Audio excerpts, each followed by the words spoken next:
Hello दोस्तों, स्वागत करता हूं मैं आप सभी लोगों का मेरे यूट्यूब चैनल में जिसका नाम है क्रीपी रियल हॉरर स्टोरीज़। तो दोस्तों, आज की ये जो कहानी है ये दिग्विजय जी की है। चलिए दोस्तों, कहानी मैं आप लोगों को उन्हीं के ही नज़रिए से सुनाता हूँ। मेरा नाम दिग्विजय है। मैं छत्तीसगढ़ का रहने वाला हूँ। ये सच्ची घटना जो मैं आज आप सभी लोगों के साथ शेयर करने जा रहा हूँ, यह मेरे साल साल 2008 में घटी थी। दरअसल उस साल मैंने बीटेक में एडमिशन लिया था। कॉलेज मेरे घर से लगभग 120 किलोमीटर की दूरी पर था। तो दोस्तों, जाहिर सी बात है, डेली अप डाउन कर पाना मेरे लिए ज़रा भी पॉसिबल नहीं था। इसलिए मैंने वहीं पर ही एक 1 BHK फ्लैट किराए पर ले लिया। मेरे साथ दो लड़के और रहते थे जो कि मेरे ही क्लासमेट थे, जिनका नाम विकास और सत्यम था। शुरू के 2-3 दिन तो मेरा ज़रा भी मन नहीं लगा। घर की बहुत याद आती थी, खासकर घर के खाने की, क्योंकि घर जैसा खाना कहीं और मुझे नहीं मिल पाता। जैसे जैसे दिन बीतते गए मैंने भी खुद को बाहर के माहौल में ढाल लिया। कहीं भी आओ जाओ, किसी भी वक्त आओ जाओ, कुछ भी खाओ पियो, किसी तरह की कोई भी रोक टोक नहीं थी। मैं भी उस आज़ादी का दिल खोलकर मज़ा ले रहा था। मगर मैं इस बात से अनजान था कि ये मौज मस्ती आज़ादी मुझे एक ऐसी घटना से रूबरू कराएगी कि मैं कभी भी भूल नहीं पाऊंगा। बात साल 2008 के दिसंबर महीने की है। विकास के पास एक बाइक थी। हम तीनों डिनर करने के बाद रोज़ बाइक से चाय पीने जाया करते थे। एक दिन चाय के पैसे मैं देता, एक दिन विकास और एक दिन सत्यम। पैसों को लेकर हम तीनों का कभी भी कोई भी झगड़ा नहीं हुआ। हमारी क्लास में एक लड़का था, करण, जो कि वहीं लोकल का रहने वाला था। वह किसी से ज़्यादा बातचीत नहीं करता था, बस हमेशा अपनी ही धुन में रहता था। उसने बताया कि शहर के बाहर जो हाईवे है उसमें से एक सड़क निकलती है, जो कि पतली सी सड़क है और जंगल से होकर जाती है। वहाँ पर लोगों ने किसी भूत या किसी साय के होने का दावा किया है, इसलिए रात में कोई भी उस सड़क से नहीं जाता। एक रात डिनर के बाद जब हम चाय पीने गए हुए थे, विकास ने कहा कि चाय पीने के बाद हम वहीं सड़क पर चलेंगे जो करण ने बताई है। हम दोनों ने उसकी बात पर हामी भर दी और चाय पीने के बाद हम उसी सड़क पर बाइक लेकर चल दिए। विकास बाइक चला रहा था। सर्दी होने की वजह से बाइक की स्पीड ज़्यादा तेज नहीं थी। वो सड़क पर एक भी लाइट नहीं थी। मुझे डर तो लग रहा था, मगर मैं दिखा नहीं रहा था।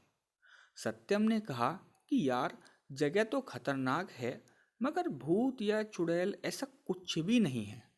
बाइक को साइड में लगाकर तीनों सिगरेट पीते हैं। हम तीनों ने सिगरेट पी और बाइक घुमाकर अपने फ्लैट पर आ गए। मैं और विकास लेटकर मोबाइल चला रहे थे और सत्यम लैपटॉप पर कुछ कर रहा था। हमारे कमरे में एक लकड़ी की अलमारी थी जिस पर एक पानी की बोतल रखी थी। अचानक से वो बोतल नीचे गिर गई। हमने ज़्यादा ध्यान नहीं दिया और अपने काम में दोबारा से लग गए। 2 मिनट बाद पता नहीं कैसे अलमारी के दोनों दरवाजे खुल गए।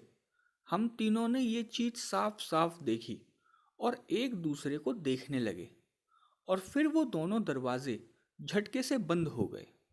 ये नज़ारा देखकर हम तीनों चीखते हुए कमरे के बाहर आ गए। हम तीनों हॉल में कमरे के बाहर खड़े हुए डर रहे थे। उस कमरे के अंदर एक गिटार रखा हुआ था जो कि अपने आप बजने लगा। जैसे ही उसकी आवाज़ हमारे कानों में गई, ऐसा लगा कि हम तीनों का खून एकदम जम गया हो। हम तीनों ने ज़रा भी समय बर्बाद नहीं किया और बाइक लेकर तुरंत अपने दोस्त के फ्लैट पर चले गए और पूरी रात वहीं पर ही रहे। अगले दिन हमने कॉलेज अटेंड किया और अपने फ्लैट पर आ गए। शाम हुई और शाम के बाद फिर रात आई। खाना खाने के बाद हम तीनों कमरे में बैठे थे। पिछली रात की जो बातें थी हमारे दिमाग में घूम रही थी। तीनों एक दूसरे को देख रहे थे। डर हम तीनों के चेहरे पर साफ साफ दिखाई दे रहा था। रात के लगभग 11 बज गए थे। हम तीनों बैठकर फोन चला रहे थे। कमरे में एक जो पीला वाला बल्ब होता है 100 वाट का, वो जल रहा था। हम तीनों की परछाई अलग अलग साफ तरीके से दिखाई दे रही थी। मैंने देखा कि कमरे के एक कोने में परछाई खड़ी है, जो कि हम तीनों की परछाई से काफी अलग है, जिसे मैंने इशारे से विकास और सत्यम को भी दिखाया।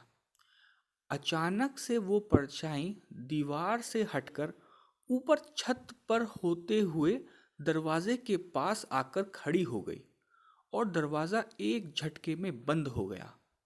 दरवाजे के बंद होते ही कमरे में एक खामोशी सी फैल गई और लगभग 10 सेकंड के बाद दरवाज़ा फिर से खुल गया और हम तीनों छत से कमरे के बाहर आ गए। उस रात भी हम तीनों अपने दोस्त के फ्लैट पर ही जाकर सोए। अगले दिन जब हम कॉलेज गए तो ये बात मैंने क्लास में कनक को बताई। उसके चाचा भूत बाधाओं, आत्माओं, प्रेतों को भगाने का काम करते हैं। शाम को कनक अपने चाचा को लेकर हमारे फ्लैट पर आ गया। उसके चाचा ने जैसे ही फ्लैट में कदम रखा, वो समझ गए कि यहाँ पर एक आत्मा का वास है जो किसी को भी नुकसान नहीं पहुँचाना चाहती है, मगर अपनी मौजूदगी का एहसास दिलाती है।